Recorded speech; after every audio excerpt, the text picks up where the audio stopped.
आज आषाढातली अमावास्या आहे. म्हणजे आज त्याला दीप अमावास्या पण म्हणतात. आज सगळे घरातले जे दिवे असतात ते स्वच्छ धुतले जातात, साफ करून छान त्यांची पूजा केली जाते. आमच्याकडे आत्ता हे 4 निरांजन आहेत, ती लावली आहेत, ती म्हणजे ठेवली आहेत, बाजूला रांगोळी काढली आहे. त्याला हळदी कुंकू घालूया.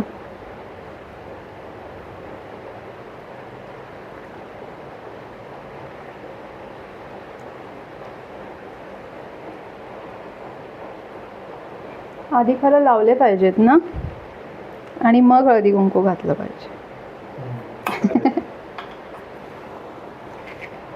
असं होतं मोठं कोण घरात नसेल तर.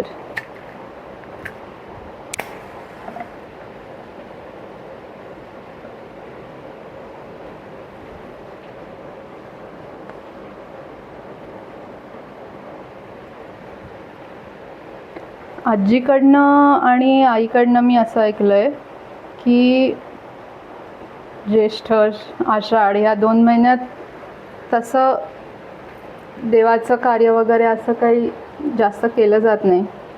आता श्रावण महिना उद्यापासून चालू होतो आहे, त्यामुळे मग लोकांचे श्रावणात उपास असतात,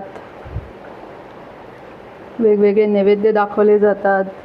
म्हणजे थोडक्यात देवकार्य खूप चालू होतात. नंतर सण पण येतात आपले.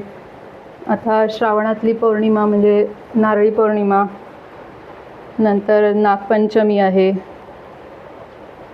तसंच आता गणपती पण येणार. त्याच्यामुळे कदाचित सगळं तयारी म्हणून दिवे साफसूफ करून त्याची पूजा केली जात असावी.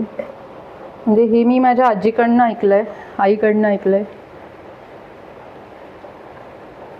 आता साखरेचा नैवेद्य ठेवला आहे त्याला.